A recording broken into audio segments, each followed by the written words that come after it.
Well, it's been a few days since I did the last anniversary video. Here's a TV show that turned 10 years old this year. If you know, Avatar: The Last Airbender had its spin-off show that came out called The Legend of Korra. It came out on April 14th, 2012. So, for this 10-year anniversary, I want to talk about this show during then, and this will not be a full-on review. In fact, in a future video, I want to talk about the show, but to talk about the seasons of it. So, at least I will do a video on it. Anyways, let's talk about Legend of Korra. It's a spin-off show, Last Airbender, with new characters and new worlds. The show does have callbacks and references to Avatar: The Last Airbender, so you can't say it's a total reboot, like Korra is Aang. No, this is a different time period. In fact, it takes place 70 years after the events of the finale of the last show. The show only had 4 seasons, unlike The Last Airbender where it had 3 seasons. However, there is a catch. Korra lasted for 52 episodes, while Last Airbender had 61 episodes. Which, yeah, they didn't know what to do with more episodes after. But 52 is good enough. With 4 seasons, there were Air, Spirits, Change, and Balance, which those were good names for the seasons. In the first season, Korra wanted to learn airbending from Tenzin.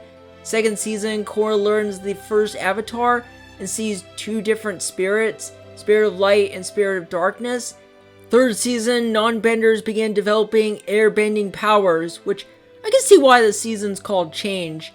And for the last season, it shows Kavira, a metal bender, assigned to reunite the fractured Earth Kingdom, while Korra has to recover from her mental and physical trauma. So yeah, that's every story in every season of the show. So now, I want to mention how I started watching the show, and my short review on the show. Well, personally, I didn't watch the show when it came out.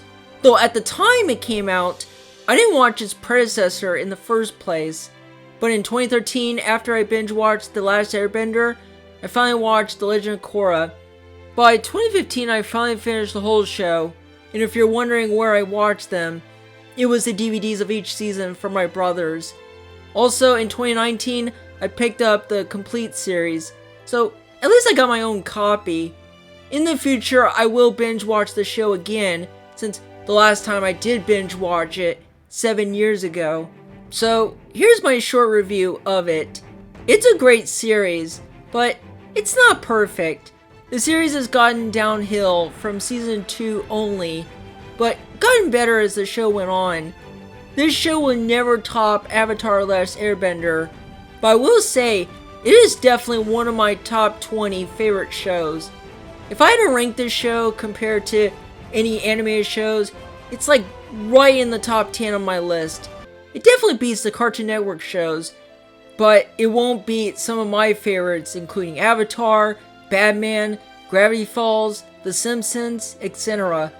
I will say, Legend of Korra feels more adult than it is for kids, but I still recommend for anyone. However, I want to talk about the airing of the show. When it came out in 2012, it was doing fine, but in 2013, cable ratings started to decline with episode 17 as 1.10 million views. Then in 2014, it was going down again, which, why did the numbers went down? I mean, 2014 was not a great year for cable ratings for kids channels, but come on! After episode 8, the show stopped airing on Nickelodeon and moved to Nick.com website for 5 remaining episodes of season 3 and the whole season 4. Yep, that was a total change for the show. Now, hear me out. Legend of Korra came out at a time when kids' cable channels started to decline, which kids' shows on channels were falling. Well, streaming service was taken over. So besides the airing, the show has gotten a lot over the years. It's gotten critically acclaimed and still has a cult following, just like The Last Airbender show did. It came out on Netflix in August 2020 and on Paramount+. The series was praised for addressing social political issues such as social unrest and terrorism, as well for going beyond the boundaries of youth entertainment, which I'll talk about that in a future video on the show again. All in all, Legend of Korra is a great series. Not far from perfect, but still a great one, nonetheless. Pretty soon I will talk about more on the show again, but for now, I gotta focus on other videos.